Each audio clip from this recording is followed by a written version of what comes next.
Hi, everybody. Welcome back to the Soil Viola Show. My next guest today is one of my friends, Jeanna Johnson. Uh, um, can Thanks for being on the show. You're welcome, Sawyer. I'm honored. Thank you for having me. Question one: what is it like being a parent of somebody on the spectrum?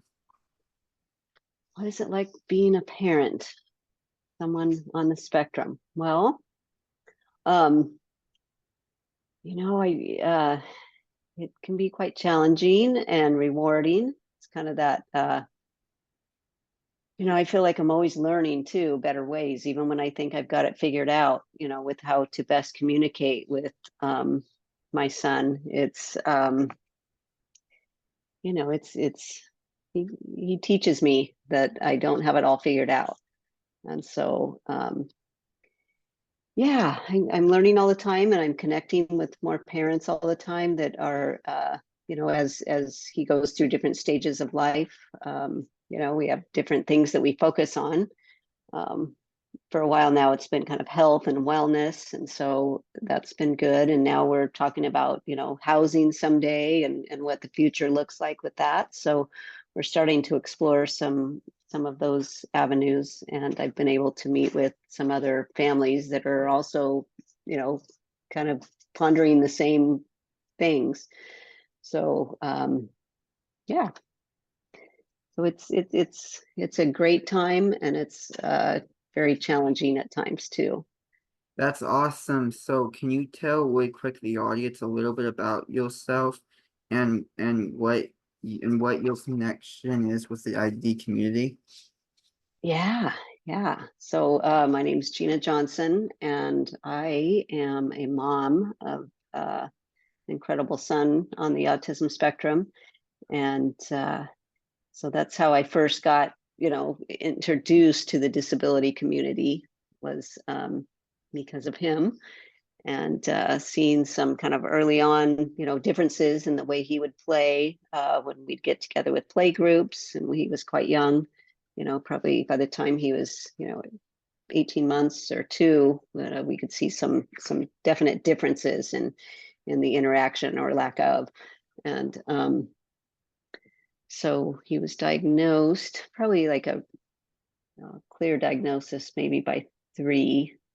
And I don't know. It's just like probably most moms, you just go full blast and you figure it out. You find out, okay, who else is working through these same things, and where can I learn the most? So taking classes, going to lectures.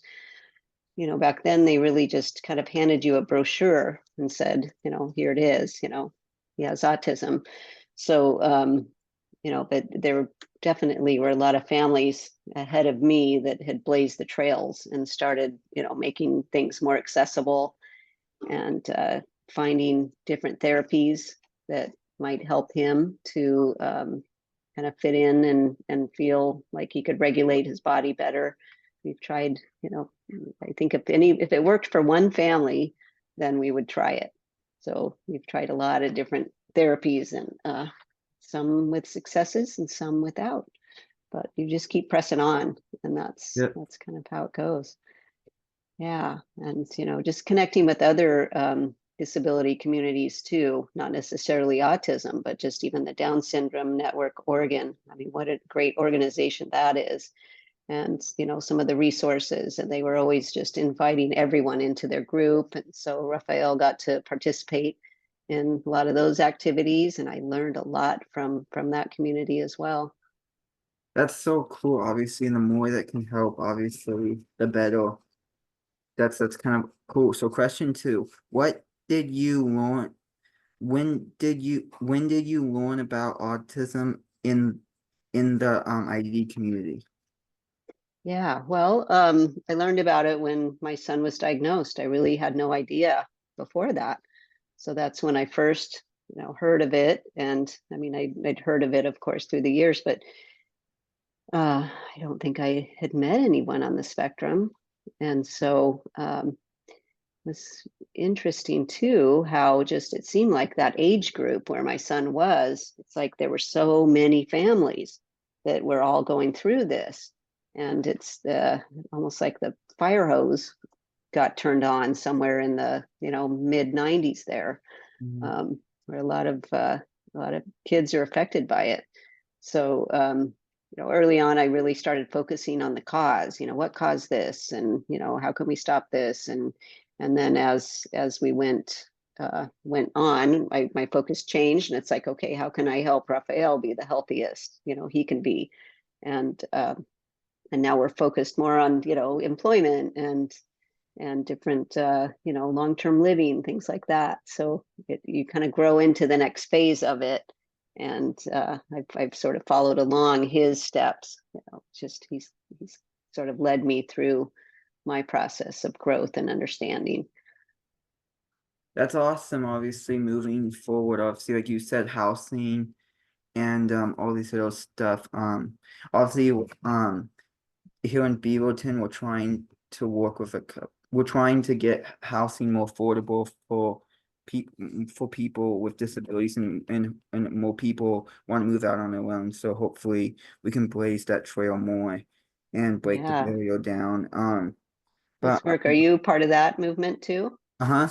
I would say what do you think about people wanting about people with disabilities trying to, I guess, like wanting to go into the workforce and when it comes to employment? Um, so what do I think about that? Hmm. Was that the question? Yeah. Um, well, I think that, I really, I know that is the word disability, it already starts as a negative. So I Hmm. just, I wish that we could focus on ability, Ability, yeah, ability. ability, and, um, look at people's strengths and interests, and really foster that. I feel like, even employers that want to hire people on the spectrum, it's for someone with autism to be sitting across from someone, with a desk in between them, just answering questions. It's just, I don't see that work well very often. So I wish they could do more like hangout sessions and just kind of get to know each other a little better, and maybe talk about projects, and instead of just the standard, you got to fit into this box. Because more and more, and as you probably have read, the autism rates are higher and higher all the time. So, um, it's every community, every workplace, every business, everything. There will always be people on the spectrum, integrated into that. So how can they best support those people and provide maybe some mentorship on the inside? So find some natural supports um, within the company, where people can get some extra training, and find the best ways to uh, communicate and support people on the spectrum. Yeah, Um, yeah, to help, yeah, I would love that. yeah, to help people, yeah, obviously to give us a chance. Like we're not asking for special treatment necessarily, just giving a chance to, okay, to show that, okay, we can like be a member of society. And so that's great what you said. Yeah, yeah.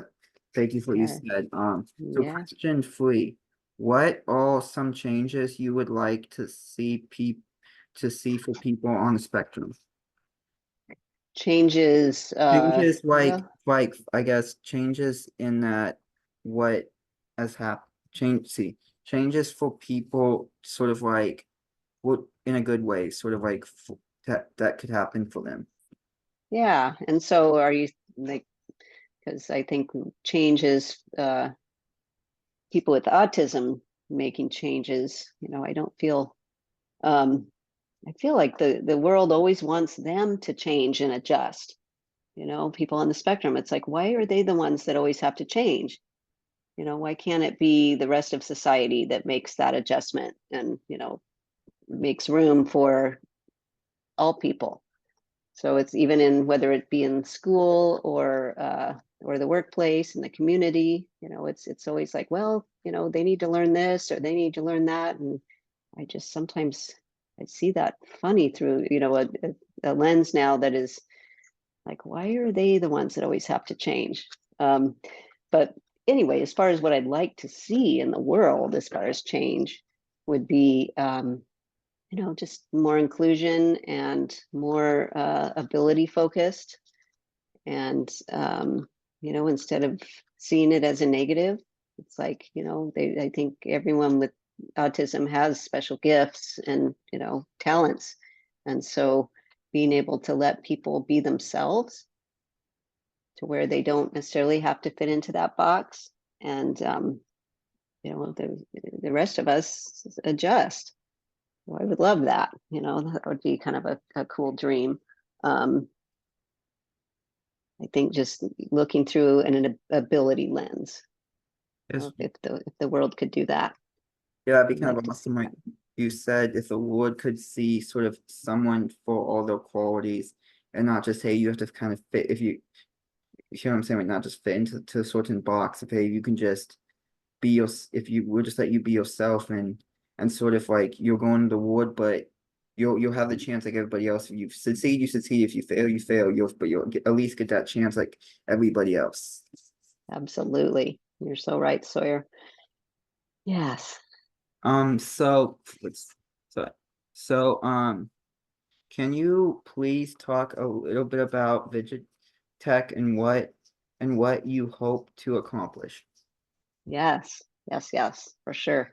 So Fidgetech is a nonprofit that we started in 2017, and we provide tech training for people on the autism spectrum.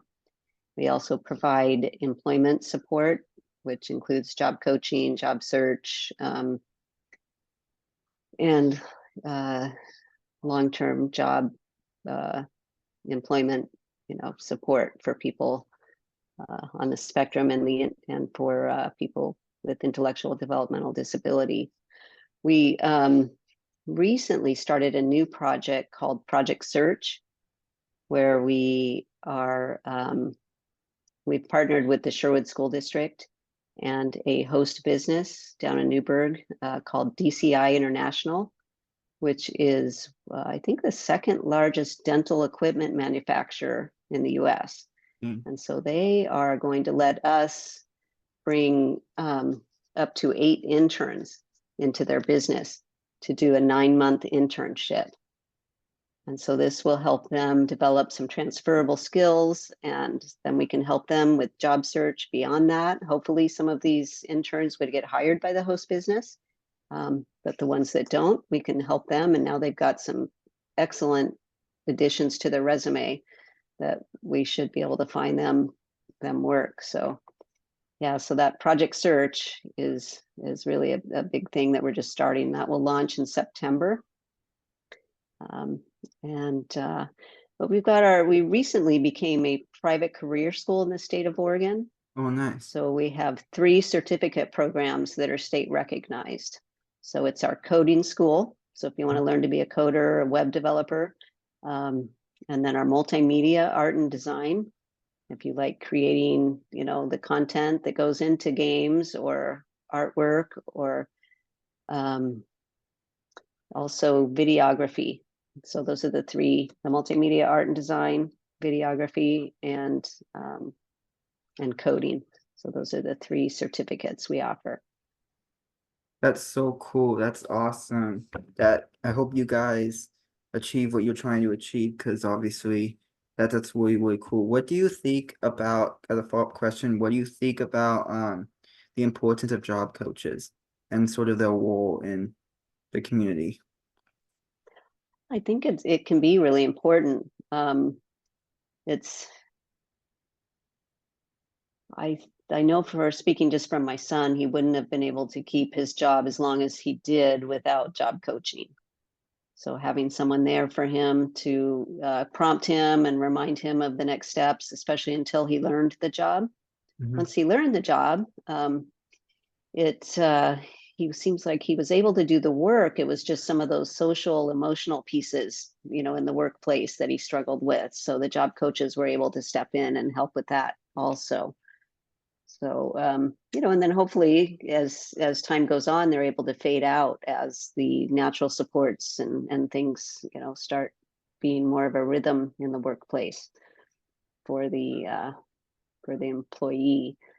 But I definitely see a place for it. And thank goodness for those types of roles that people can play, and certain personalities are really it's such a good fit for them because they just naturally want to help and support, but not um, they're good at teaching people to find it on their own. Hmm. Instead of just showing them every time what to do, it's like they help them arrive at it themselves. So there's definitely a talent there that I see in job coaches that can do that. Yeah, they help obviously kind of be the bridge, like if I'm on like kind of like be the bridge between sort of the employer and the employee to help bridge that gap between to bridge the gap so they feel comfortable working with one another, obviously to try to bridge that gap.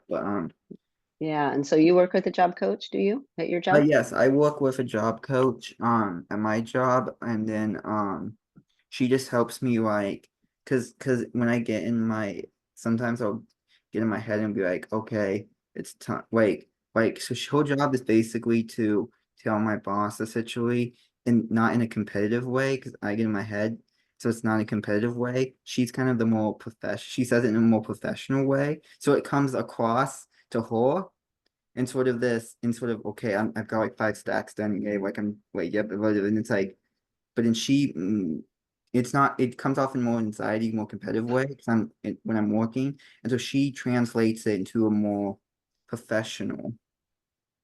Ah, I So like that. yeah, she tells the boss, but it comes out professionally from her side, and the boss tells her, and she tells it back to me. So she kind of is that bridge, so I don't just go to my boss and sort of work mode and be like, blah, blah, blah, blah, blah. Yeah, no, that's good. That's definitely sounds like you've got a good one there. Mhm.